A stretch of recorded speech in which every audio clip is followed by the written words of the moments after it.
Small business is a part of all of us each and every day. It's where we eat, it's where we shop, it's where we go to meet our friends and colleagues.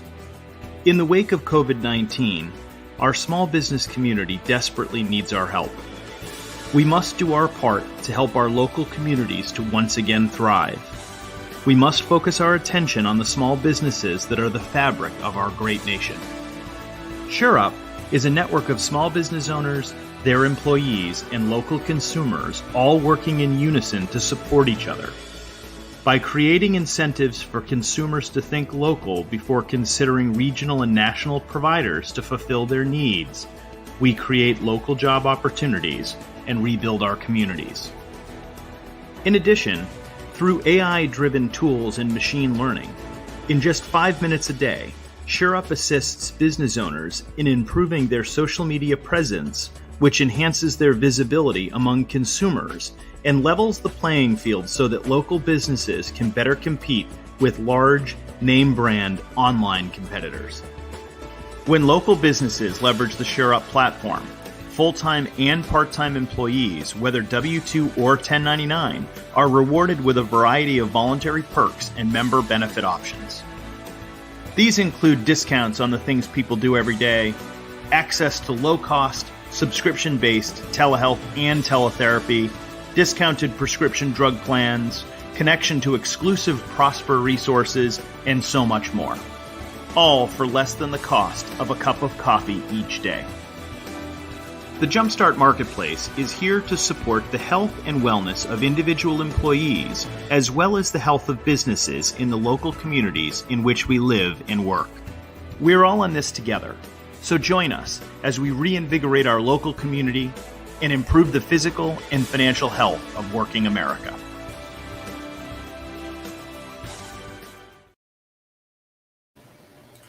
All right, folks, we're back, and thank you so much for tuning in to the Marketplace Reset, live on WSCX 970 AM, on La Mega Mundal, live on social media, live on the Carlo Network, and rebroadcast on television on Tempo Networks. I'm Anthony Weeks, and we're in the segment with my colleagues for the business segment, where we focus specifically on businesses that are confronted in this new norm called the pandemic economy.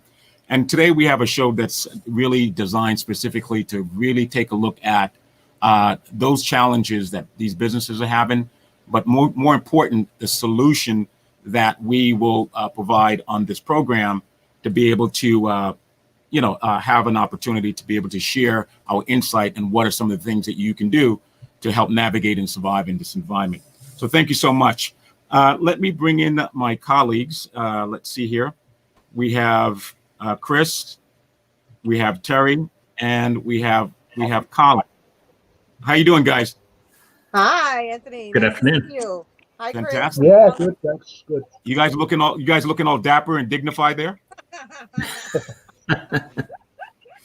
So what's going on? No, Everybody's so serious today. What's going on with you guys? Why you guys are so serious? What's going on, man? It's good to see you guys. Good to be seen and not viewed. Good to be seen and not viewed. Good to see you, Anthony. All right. So let's just give a quick roll call. What part of the country you are calling in from, and then we can do a quick, if you will, overview of today's topic. Let's start with ladies first. Terry, what's going on in the Big Apple? Hi, New York City is in the house. So we have New York City. I'm also representing New Jersey, Connecticut, the whole tri-state area. And New York City is in the house. And we'll talk about a few changes that are happening here in New York City as a result of the numbers going up and how that's going. Fantastic. I'm starting to see some disturbing pattern in news. A particular segment of the 5 boroughs where you're having a spike in numbers. So I'm curious to hear about that as well. Now, Colin, what's happening in the United Kingdom? How are you? Well, they just announced another round of local lockdowns in parts of the country. Oh, wow. Including Scotland, where they can't serve alcohol in bars anymore. So for Scotland, that's a complete nightmare because those people, they enjoy a drink in Scotland. So that's one thing. We are encountering a bit of a spike, a minor spike, but they're trying to just head it off at the pass and stop it getting too serious, you know. But it's worrying. It's worrying the way things are. Yeah. You're saying that you're worried about it. Is that what you're telling? I hear a little bit nervousness in your voice. I'm worried. Yeah, I'm not worried. Everybody else. Yeah, because there is another spike. There's a large number of infections. The death rate started to climb a little bit again. Hospital admissions have gone up a lot. I'm talking Did you say? now. Did you say Hospital debt? admissions have gone up. Did you? Wait a minute. Did you say debt rate or debt threats? Did you say No, debt deaths, threat deaths. rate? Deaths. Wow. No, just deaths. Okay. Yeah, deaths have gone up a bit. Yeah. Okay. We have with us today one of our strategic partners and obviously our colleague as well on the SureUp side. But his company in particular, he is the founder and CEO of a company called New England FinTech, and he's a system architect, and he's an extremely brilliant person. Love working with him. Let's welcome Christopher Ben to the program. Welcome. Thank you, Anthony. Thank you. So how are things up in the New England area? Terrific. So I'm in Providence, Rhode Island, and small state in the union, but still an important one. And we're seeing some improvements in a variety of different areas as far as the COVID pandemic is concerned, but certainly where restaurants and businesses that have been leveraging outdoor seating and so forth, as the temperatures are cooling now, mostly at night, soon to be accompanied by cooler temperatures during the day as well. It creates a really significant issue for a lot of those businesses. So we're anxiously, awaiting improvements from a health standpoint. But the governors, largely in New England, have slowed their opening plans because they're seeing spikes like you are in the tri-state area, New York, New Jersey, and so forth. Yeah. It's. Now, I mean, I knew that they were hoping that the warmer weather would have made a difference for the virus, but obviously, clearly that didn't make a difference because we saw some spikes, high numbers in terms of infection and death. Now that we're going back into the colder season, I'm wondering how that's going to play out as well. What's your thought on that? My thought, I would say that, with numbers trending in the direction they are in so many states across the United States, I'm not sure if Europe is experiencing the same thing. I think it's going to have a detrimental effect on business as a whole. I think the future here is in question. Until we have a substantive plan in place that includes a vaccine, I suspect that we're going to continue to see elevated numbers of cases, especially with the numbers of tests that are being conducted. My oldest daughter is in North Carolina, and my middle son is in Maryland. And in both cases, they're in college environments. And the number of tests that these students are exposed to is unreal. And while I think it's necessary to augment the virus and the spread, the reality here is that we're using tests on healthy people, and there's a limited number of them. So if our goal is to identify infections and help to isolate those people with infection, I think we need to be careful that we don't use up the supply of tests that we have, especially as we come into this colder weather season in the northern part of the United States. Europe would be, also along those same lines.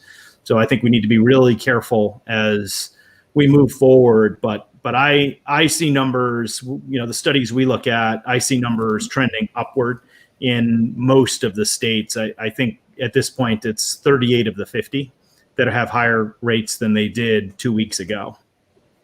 Wow. Wow, that is really concerning. Now, I've heard some numbers today, and I'm not sure because I didn't get a chance to verify the numbers, but today I heard there is about 800 business closure per day in the country. I don't know if that number surprises you, but I mean, we're seeing some serious casualty in terms of businesses, specifically for local businesses, small businesses, Main Street businesses that are taking a hit in this pandemic economy, and having an average of 800 business closing on a daily basis is, you can't. How do you begin to comprehend that in the country? It's devastating. It's devastating. And if you look at the restaurant statistics, so I'll give you a statistic just for Massachusetts alone, okay? And New York is worse, okay? But Massachusetts, there are 16,000 restaurants in Massachusetts. The prediction is 3,800 of those restaurants will close by year end, okay, forever. And so that's 1 in 4. But the story's worse. As devastating as that is, and as impactful as that is to not only the business owner, the restaurant owner, who's worked many, many years to build a clientele and a following, it's also impactful, obviously, to the employees that work there, right? They'll no longer have a job. But if we take that up a level, right, and we start to look at the impact it has on the suppliers, right? You no longer have the need to stop that truck at 4,000 restaurants, right? So now you start to really look at the impact. You don't need the truck driver. You don't need the regional salesperson, right? You don't need the support personnel that work logistics for all of that. You don't need the people that are packing that truck. So this is an exponential issue that we as consumers, I think, need to consider when we choose where we shop and what we do. Because if we're not supporting the local business in our local communities, no one will. Okay, and that's a really, really serious thing. And ultimately, it's within our power, right? We every day we make a choice to support either a large organization or a small one. The large organizations, for the most part, will survive this, right? The smaller ones, I'm not so sure. And as evidenced by that statistic, 3,800 of the 16,000 restaurants in Massachusetts predicted to close by the end of 2020. That holds true there. And I suspect that small business in general, while I don't have a command of those statistics, follow suit. And again, New York, I think, is significantly worse because New York City, restaurants have not been allowed to open in the way that they were in Massachusetts and Rhode Island and other New England states. So I feel for these business owners. I feel for the people that have been impacted. Terry's she's the lead contributor for this segment because she's our small business expert. But before we bring Terry in, just to kind of offer some comment on that, some of the statistics that I have, small businesses are considered the engine of our economy. Over 50% of Americans own or work for a small business. And the data says that clearly, when you look at the SBA information, the data says Office of Advocacy back in 2019, small businesses profile indicates that small businesses added 1.8 million net new jobs in the United States. The reports also adds that the U.S. has 30.7 million small businesses, and they employ 47.3% of the private workforce. And regarding diversity, there are 8.7 million minority-owned businesses and employees. So those are the statistics prior to the pandemic. I don't know what that number is going to look like post, pandemic or in this new environment we're in. Terry, what do you say in terms of just your knowledge from that perspective? Your mic is muted, Terry. First of all, thank you so much for allowing me to speak. And thank you, Chris, for that insight, because you're absolutely correct. I was looking at an article from CNN, and it said that 64% of restaurant owners said that they're likely to somewhat close by the end of this year. 64%. And so that's a huge, huge number from the statistics that Anthony just read. And one of things that I think I shared with you in the last segment. I was out and about, and I went into Manhattan for the first time since March, and the restaurants are closed, the businesses are closed, the clothing stores are closed. I was really, really surprised to see how many for rent signs existed in areas that had a lot of traffic prior to COVID-19, and I think that that is going to be, I'm sure that is the way it is across the country. But with the new shutdown, so what's happening now with the new shutdown, the governor and the mayor, again, they're not really agreeing on how it should take place. But there's areas in New York that have spiked in numbers more than other areas. And so the mayor has decided, okay, we're going to close these 7 zip codes, and we're going to close the schools, we're going to close the businesses.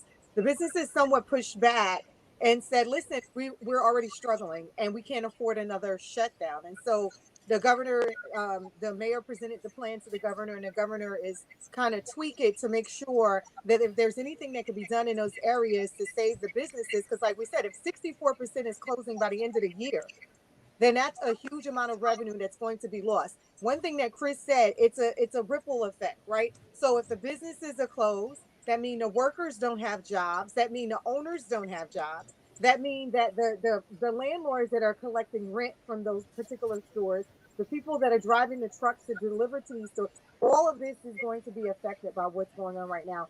And it really is, it's a struggle here in New York, but it's the same for Connecticut, the same for New Jersey. And as Chris said, same thing is happening in Massachusetts. And Colin talked about it happening in as well. So what we're looking at is, and I said this before, we have to take all the precautions necessary to make sure that the numbers are not going up. And what does that mean? Wear your mask. In the areas where there's a spike in New York, particularly, individuals are not wearing their mask. They have these large gatherings. One of the and I was looking for this tip because they actually put out zoning, and it's the orange zone, and we'll come back to that. They're talking about the yellow zone, the red zone, the orange zone, and really just giving some guidance on what the shutdown will look like, what the shutdown will be looking like. Hold on a second, because I'm going to pull it up for you guys as we continue to talk. But it's not pretty. Houses of worship are going to be affected. Small businesses are going to be affected by this particular shutdown, and we really have to get back to what we know is the basics, and that is keeping on your mask, hand sanitizer, washing your hands, safely social distancing. And the restaurants that are allowed to stay open, they have to make sure that they're in a space where they're safely social distancing and they're following all the precautions so that we can see the numbers come back down. And that's the worry. They're not going to come back down. And like Anthony likes to point out, it's influenza season now, right? We're going into the flu. What's going to happen when the flu and the COVID pandemic are side by side? There's going to be a conversion, right? There's Yeah. going to be. It's. I'm not me saying that. We know what the statistic says by the influenza by itself annually. Right. We have what we're dealing with right now. Who Right. knows what that conversion is going to be like? I mean, I'm just really concerned. We're struggling with COVID-19, and then couple that with the flu season. I think it's a very scary proposition. It is. It is. You know, I saw Colin scratching his head when you were given the statistics. I mean, Colin, I guess Colin, like everybody else, is. I mean, those numbers are astounding, Yeah, and true. clearly, when you go ahead, Colin. Yeah, well, they are Colin, you saying astounding. I mean, yeah, can you hear me? We can Yes. hear Yes. Yes. Yes. I mean, they are astounding numbers, and everywhere you look in the world, they are the same, and the trends are the same, and everybody's frightened about the influenza. And I think Chris made a great point about testing, because we've got a real shortage of testing capacity in the UK. The government, as Anthony is aware, the government has just announced a plan to try and basically test everybody once a week. That means testing about 10 million people a day. So they need rapid test solutions for that. But my take on that really is that test should be like a screening test, just to say, do people need to go on to take a further, more in-depth test? Because we've got exactly the same issue here. There are loads of healthy people being tested, like 95% of the people being tested don't need to be tested. They've got very expensive lab-based testing going on, and there's billions and billions of dollars being thrown at it, whereas it's not being used very intelligently. I think there's got to be a much more intelligent approach. Hopefully, some of the new technology that's coming out to do better, faster testing at a lower cost is going to make it possible to do more comprehensive testing. And then from that, you can begin to use vaccines more intelligently as well, and vaccinate people who need to be vaccinated. Don't do mass vaccinations because most people don't need to be vaccinated. So I think we've all got this same. It's a combination of worry and logistics that's hurting everybody. I think we are seeing exactly the same thing that the other presenters has mentioned in terms of the business closures. Only this week, the biggest UK movie theatre chain announced they're never going to open again. About 250 movie theatres, including my local one.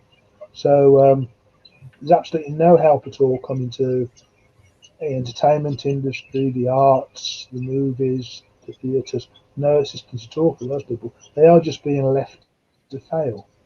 So it's going to be a very, very different place when all this is over. And probably in about a year's time, we're going to live in a very different place, a very different culture. And yeah, it's scary because it's so difficult to predict where it's all going to end. Who knows? You just got to ride the storm, I think. Yeah, I want to jump in there about the entertainment industry. What we're seeing here in New York is people are being really creative and across the country. So in the entertainment industry, of course, we know that our movie theaters here in New York have not reopened. They have not reopened in New York. So what they're doing now, instead of having a movie theater, they're doing drive-in. Something that, I'm dating myself a little bit, but I knew what a drive-in was when I was a kid, right? So now they're actually doing drive-ins, and they're using like the arena, the parking lot of the arenas, right? So they're looking to kind of do something to get that industry back together. They're social distance, they're in their cars, right? And they're paying for their tickets, they're paying per car to come into the setting, and then they're paying, of course, they're buying the things from the cassette is being brought to their cars. And so they're looking at ways to kind of combat a lot of the industry, especially the entertainment, because they've been really hit. Good point, Colin. The entertainment industry, the arts industry, they're looking for creative ways. Another thing that's happening in the music industry, I'm not sure if you guys have heard of DJ D Nice, but he really transformed the way we're listening to music, especially during COVID. And he started doing a live DJ session. And he went from having a couple of thousand to millions of people. And now other artists are doing something similar, Colin. They're doing a telethon, so you can act, because everybody's out of business. The drummers are out of business. The entertainers are out of business. Everybody's out of business. The clubs are closed. The bars are closed in that area. They're not able to do comedy, so they're doing it online, and they're having just donate towards the effort, and they're pretty good. They really are raising money and awareness around the fact that their industry doesn't really exist in COVID times. And so those are other things that is going on to kind of combat and then bring the money back into the community. Because again, if that industry isn't working, something that Chris said about the restaurants, then that means that our economy is going to be hit extremely hard. The other thing I wanted to share was New York's. So they have this. I told you about the map that they have. So it's the type of activities that are affected: the houses of worship, the mass gathering, businesses, dining, and schools. So dining in these areas that the seven zip codes that are hardest: takeout only, outdoor dining only 4-person minimum table, indoor and outdoor dining 4-person minimum table in the yellow areas. So in the red areas, there's takeout only. In the orange area, outdoor dining only 4-person minimum, and in the yellow area, indoor and outdoor dining 4-person only. For the schools, mass gatherings, of course, we know is prohibited, and places of worship, 25% capacity, 10 people minimum. And for businesses, all essential businesses are open in the red zone. They're closing the high risk, non essential businesses like gyms and personal care in the orange zone. And the yellow zone, the businesses are open. So it depends on which area that you're in, that this is going to affect you in the way that it's affecting you, because the numbers have spiked back up more than 3% here in New York. Well, and that's a good segue, because clearly when we're looking at, there are a number of forces in play here. Now, we use this opportunity to kind of just give a sense of what's creating this problem. Right. And exponentially, we're seeing that things are getting worse, because without the stimulus coming out of Washington, we're seeing families going to be impacted, small businesses are going to be impacted, industries are going to be impacted. And obviously, if we don't have businesses, no matter what size business you are, if you lose your job, you lose a source of income, and you lose the ability to provide the health coverage in the case of an emergency, you and your family get sick. What coverage do you have? And so these are some very alarming, if you will, statistics in terms of what's taking place. And so the question becomes, what is this going to look like on the other side? Right. I think the airline either are poised or they just laid off 30,000 employees, the airlines, okay, by themselves. And I think they're saying that about of the 30 million people who got affected by their jobs, I think they said that about 18 million will remain unemployed. And these numbers are crazy, okay? 18 million, wow. And so what can we do to help small businesses? We know the big business are able to fend for themselves, but the Main Street businesses, the mom and pop businesses, the local and small businesses, they need help. As Chris said earlier, they need for people to support people within their community to support these small businesses. And so what I'd like to do is I'd like to use that opportunity to have, if you will, Chris, when we talk about the steps that we're taking and the solutions that we come up with, kind of give that sense, that overview of why we're doing what we're doing, and then we can segue into what we're doing to help these businesses. Sure, absolutely. So, Terry, you mentioned about these musical groups and entertainers and so forth, making some level of outreach to their communities to drive either donations or viewership. Honestly, the same thing holds true with the small business, right? Recently, I bought flowers for my wife. I stopped in at the florist. It's a local florist, and a friend of mine, Mark, owns the florist. And I asked him how he's doing, and he told me, he said, well, pre-COVID, we were at 28 people. Today, we're at 11. And I said, geez, that's obviously a very difficult situation, Mark. And I asked him, how's the foot traffic? How are you doing getting people to come back to the store? And he said, well, counting you, Chris, we've had one today. So here's the problem. The problem is we're all sitting at home, right? And it's very easy for us to grab our iPhone or Android device, tap in our Amazon.com or Walmart.com and buy whatever it is that we need. It's too easy. And it's been by design, right? It's brilliant, really. If you're Jeff Bezos, it's brilliant. Absolutely. He doesn't need our help. The people in our local community need our help. And it falls both on us as local consumers and on the business owner to get that help. Okay. So the local business owner, what we've done in conjunction with the marketplace is we've designed a system that will allow local businesses to better connect and influence through both artificial intelligence and machine learning their social media environment and followers. Okay. So in just a couple of minutes a day, a business owner can post artificial intelligence and machine learning driven content that's designed to create interest among their followers. Okay. So if Mark the florist, instead of being silent, we're reaching out to his some 4,000 followers on Facebook and LinkedIn and Instagram and so forth, and we're to make those 4,000 followers in the local community not only aware that he's open and ready for business, but actually ask them for support, just like the musicians are doing, Terry, right? Ask for support, ask for the help. People are willing to help.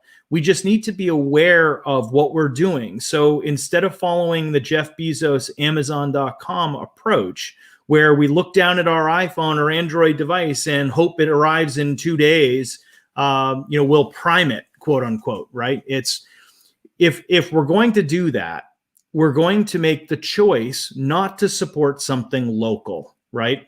Instead, we need to consciously and effectively make that choice. So in conjunction with the marketplace, what SureUp.com has done is basically create an environment, an ecosystem that will allow the business owner to take control in 5 minutes or less a day of that outreach. Okay. In addition, through Van Roy and his company, we have created an environment that allows for users, these followers, consumers, to have a frictionless experience online. So you've noticed that all of your major retailers, okay, Kohl's, Target, you name it, they've all come out and said, hey, we're going to start early. This year, we're going to start early. It's going to be the 12th, the 13th, the 14th of October. We're going to really hit it hard this year. And we're going to extend our Christmas shopping season, holiday shopping season. Well, if you're a small business owner, watch out, because what they're doing is they're priming the pump for those limited consumer dollars to be spent at their stores rather than yours as a small business owner. You need to combat that. You need to get out in front of your followers, people that would support you had you built top of mind awareness like Target and these others are doing. Okay, they're doing it right now. I know it because I saw it on LinkedIn this morning. It was in my feed. They're in front of me. The small business just is not. And we need to change that. And through our partnership with the marketplace and through Van Roy's expertise, we've created a solution for the small business that allows that small business not only to be visible, but it's a frictionless transaction environment that starts with understanding what the product offering is, the purchase scenario, merchant access, all the way through to the shipping label. So the business owner essentially, they're sitting in their small business. They get an order that comes in via email. They jump up and down. They're excited about that. They run out to the back room. They grab the item. They stuff it in a box. They slap the label on it. And then they run down to UPS, FedEx, or Postal Service, or wherever they're going to ship that item. And off it goes. Money's in the bank. Transactions processed. They've won in that scenario because they have taken control over their local area. And that's where I think this all needs to go. And I'm really passionate about it because I think we each have the opportunity and control to be able to manage that. And I'm excited about being able to work with the marketplace in creating architecture around solutions like this for the small business. And what I'd like to do here is just to piggyback off of what you're saying is when you stop and think for a second, Amazon and the eBays and the Shopify and all these major e-commerce platform, they're not manufacturing anything. They're not producing anything. What they're simply doing is providing the marketplace for a congregation of these businesses to come and offer these services. But who's getting the credit? Those businesses are behind the scene. They're not getting the credit. They're the one that's making it possible for the Amazon and the eBays and whatnot to exist. But who is getting the credit?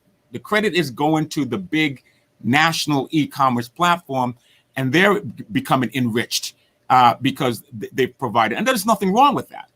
But clearly, if we don't sustain and create more resilient of small businesses, the mom and pop local businesses, when you venture out of your home and you walk down Main Street and all the doors are locked and closed and the windows are boarded up, what's the quality of life is going to be like in the absence of local businesses? Well, and I think Terry said it correctly, Anthony. I mean, you walk through Manhattan right now, it looks like a war zone. It looks nothing like the vibrant community we're also used to seeing. We're used to sort of edging out and elbowing out people that were walking by. That's not happening today. Those places are closed. And you're correct, Anthony. When you quote unquote prime something, they've made it a verb, right? Hey, I'll just prime it, right? I'll prime it. It'll be great. I'll be here in a day or two. Well, what they've done is they've taken the brand awareness away from the small business. And to your point earlier, Anthony, with roughly 50% of working America working for or owning small business, think about that number, right? That's where your layoffs come from. Certainly, it's impactful that 28,000 people are laid off from United Airlines and American Airlines. Certainly, that's impactful. There's no question. But that number is nothing compared to the number of people that work for small businesses that are no longer there. It is that the number is crazy. So using my florist example, a third of that person's employees are no longer working in that environment. They're no longer spending in their local communities because they don't have work that would allow that spending to occur. We need to change that, right? We have the ability and the power to do that. We all have to look inside ourselves to determine whether or not we're doing enough. Stop the Amazon truck from coming down the driveway. It isn't helping anyone. The person driving it does not live or work in our community. They live elsewhere. We need to change the way we approach how we purchase things and look at why we're supporting the businesses we're supporting. We can immediately stop Amazon, right? And Amazon pitches themselves as a small business support environment. They aren't, right? To your point, Anthony, they've taken the credit. It's Amazon. Hey, I'll get it on Amazon. Hey, I'll prime it, right? They're not talking about, hey, I'll get it from Judy's Flowers. That's not what they're saying because they don't care where it comes from. Neither does Amazon. Walmart does not care where the product or goods come from as long as they come from somewhere and they can make a markup on them. That's the way the business works. Talk about the classic case of cannibalism. You're eating your own. You're killing your own and you're eating your own. Whether you're doing it consciously or subconsciously, this is what you're doing. And clearly, the analogy that we used yesterday in our conversation is like the microwave and oven scenario. We all live at home, and in our home, we have a microwave and we have an oven for the most part. Some may not have that. But when you're going to decide what you're going to eat, breakfast, lunch, or dinner, and you have to now reheat your food, the dilemma you have is, okay, based on how hungry I am, do I want to, if I put it in the oven, it's a better quality, it's a better texture, it's a better experience, right? But it takes too long. Okay, then there's the microwave. The microwave gives you that instant gratification. But have you ever tried putting bread in a microwave and then having to eat it? It's chewy. It's not the same thing. Terry's silent, but that's what it is. And I have to use that analogy because this is, just to put it in its most simplest term, this is what we are confronted with. Do we choose the microwave or do we choose the oven? At the end of the day, we have to be able to sustain the communities we live in. And the only way you can sustain it is to support local businesses, the people that you grew up with, the mom and pop, the small business, the disadvantaged business, the women-owned businesses, the veteran businesses, the people that live next door, you go to church, school. These are the people that you have to help succeed. And today, what we're unveiling is a solution that when you buy something, when we empower you, we enable you to be able to do business remotely and virtually with your customer. When you say when we give you that opportunity to do that, it's not going to be about us. It's going to be about you, the consumer, you, the businesses, because when you come and you do business and Joe's Coffee or Joe's Coffee Shop is part of the marketplace, you're not going to say, well, it's the marketplace. It's going to be Joe's Coffee Shop at the marketplace. That is the thrust, the engine behind what we're doing. Because if you don't come out the gate that way, then you're going to continue kicking the ball down the road, moving the goalpost, and nothing is going to change in terms of how do we help and save small business and local businesses. We have Van Roy, who's here. He's the founder and the managing director for Lin 6 Technology, and he's one of our partners. Van Roy, why don't you talk a little bit about your company and your technology and how your technology is integrated and fits into this ecosystem that we're creating for small businesses. And by the way, don't just stop there. Talk about not only what you're going to do for businesses, but also how you're helping consumers to be able to do business seamlessly with those businesses as well. Well, thank you guys. Thanks, Anthony. One of the biggest problem that we face on the e-commerce side, of course, is the ability to pay.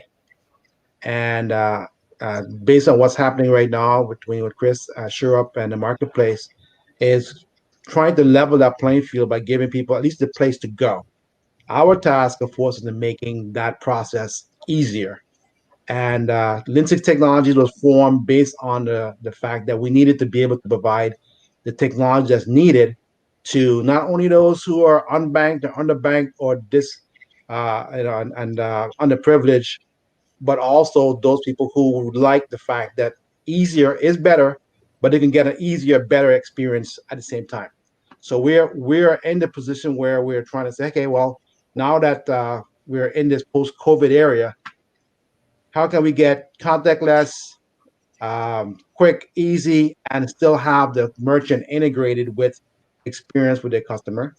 And one of the two things, our Lean Six side, which is more B2B side, our goal is to bring not only the website, the functionality, the payment platform, the digitalization, the e-commerce, and the logistics necessary for any business owner, big or small, to be able to participate in the global economy. Our sister company, Caribbean International, was formed in order to give the little man the ability to do those transactions seamlessly right from their mobile device. That includes an e-wallet function, peer-to-peer, bill pay, their own debit cards so that they can participate. And all those ability as well can be done whether you don't have access, you only have cash. We can pay. You can load your wallet via local merchants, which at the same time we offer those merchants the ability for them to not only participate by making money, but also offer them the other things that they need. In addition to the stuff that Chris talked about earlier, marketing, they also be able to get coupons, vouchers, gift cards. Take payments, help the local merchant, and then the resident also be able to do some of the functionality. They can't do it on the phone. They'll have a plethora of local merchants that they can actually go to pay their bills, to top up their phones, to send money. All those are part of the process that we need to be able to let everybody be able to participate. I really enjoy what Chris was saying earlier, is that, hey, once they have an ability to see, then they can pay. I'm just happy that we'll be able to participate, allow anyone to be able to look at where they hang out. If they're hanging out on Facebook or Instagram or any of these platforms, that they know they'll be able to transact that product and get it right from where they exist, not having to go somewhere else to do it. They can still have the fun and enjoy seeing and chatting and so forth, and of course purchasing at the same time. So it makes it you're living and you're eating and you're participating and having fun, and also transacting stuff commercially and having part of that ability to do commerce in the same environment that you're chatting with, viewing and watching your videos and so forth. So from our end, it's all about trying to make it seamlessly. Click, see the product you want, pay for it, decide how you want to get it. You want to get it fast, next day, 2 days, standard. And the merchant also has the ability to be able to participate, and as well, like I said, like Chris said, throw it in the box, throw the shipping label on it, and it's out the door. And they can get that feedback in terms of, hey, thank you. And they know they're helping a local business, and know they're helping their peers down the street that have jobs, and everybody wins in the situation. And that's exactly so important. And obviously, I know our colleagues Terry and Colin probably want to ask some questions or chime in there. But one of the problems with if you guys watch the congressional hearing about big tech companies, a lot of small businesses are complaining that those big tech companies are competing with those small businesses. So these small businesses are supplying the products that these big e-commerce companies need, but at the same time, these big tech companies are compete with the small business.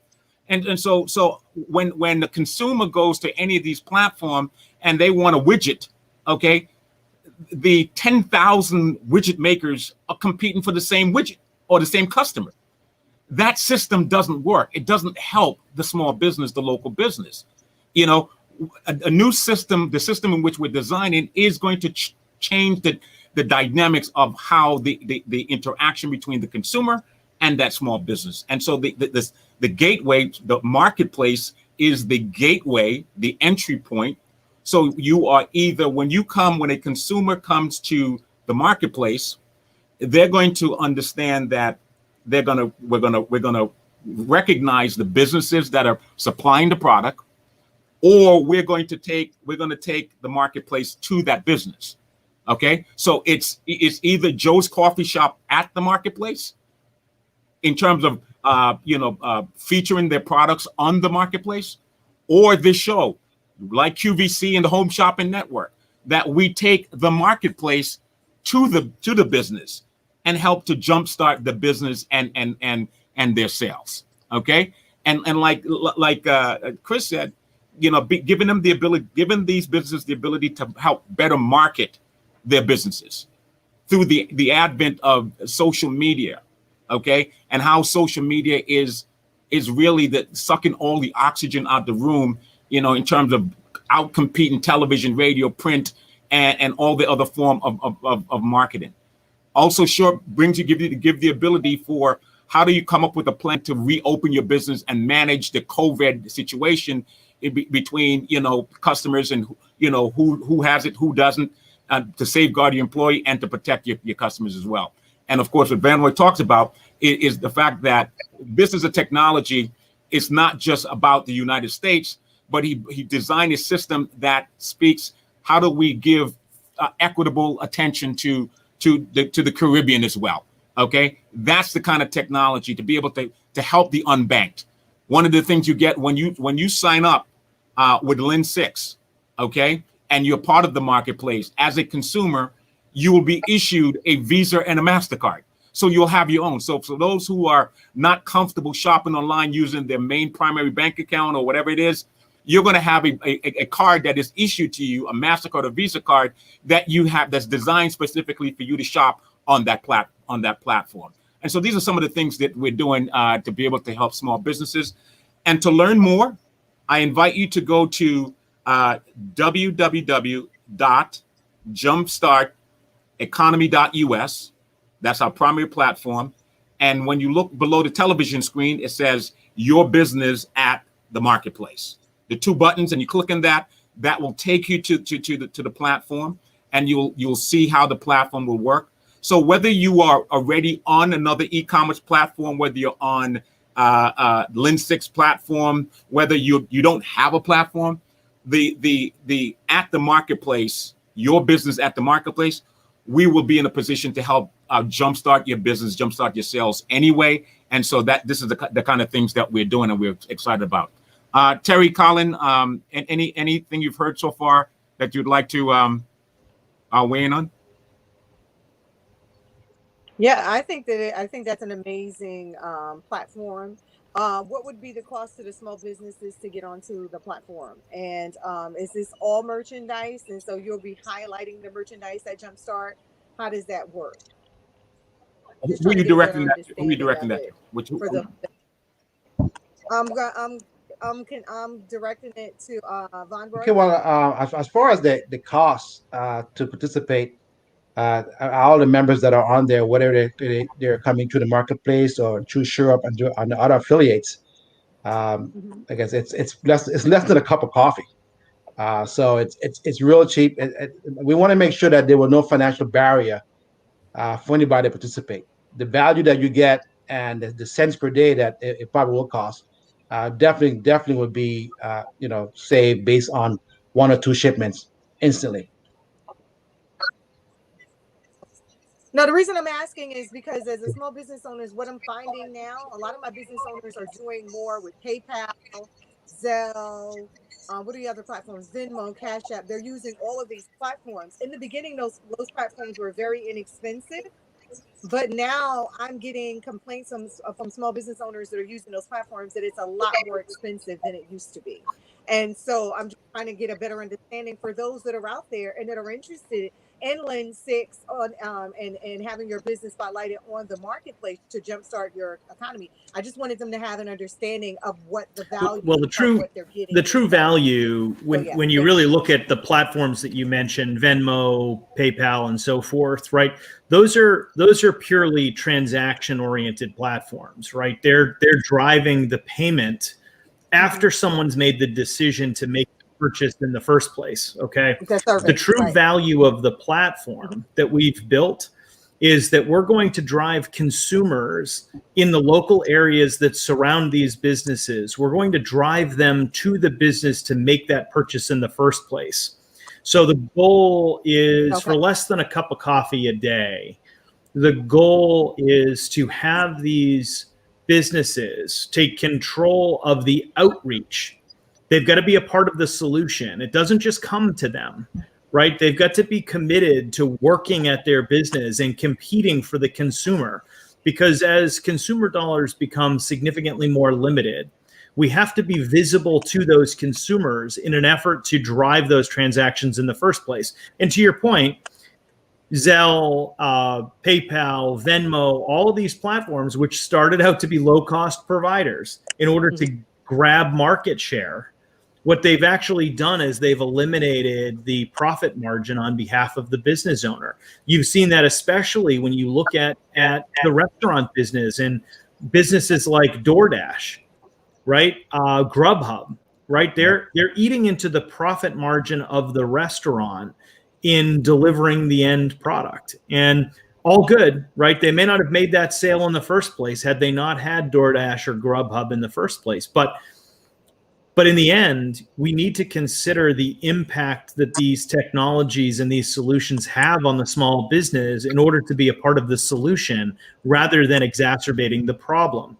So as we've worked, as New England FinTech has worked with both SureUp and the marketplace, Anthony Van Roy and all of the partners that have come together to make this all possible. As we've worked closely together, we've paid very close attention to making sure that the cost of this offering is in fact a part of the solution rather than exacerbating the very problem these business owners are trying to solve. And the marketing piece, the ability to reach to consumers in the local area is the big differentiator between any of the platforms, Terry, that you mentioned and what we're doing.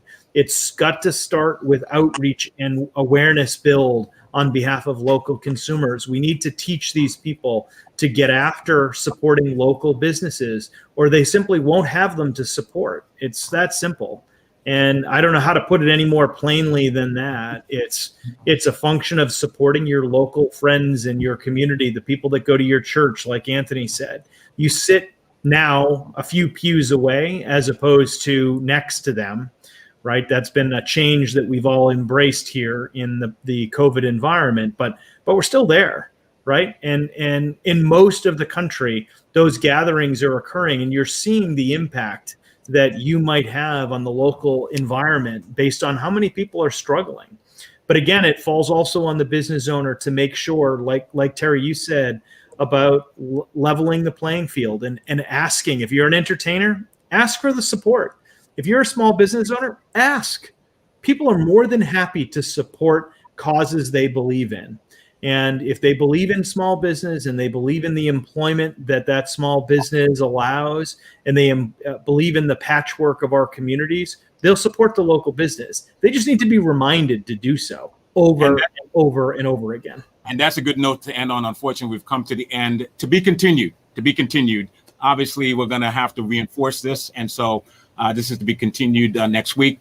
I want to thank you so much. We're on the next segment, which is the tasters at the marketplace with Jessica at the Fred Hotel. Guys, I want to thank you so much. Colin, I apologize that you didn't get a question in, but certainly we'll pick it up next week. Okay, I'll do it next time. I'll bring it up next time. Thank you so much, guys. All right, we'll talk soon, okay? Thank you. Thank you, guys. Thank you, Anthony. Bye.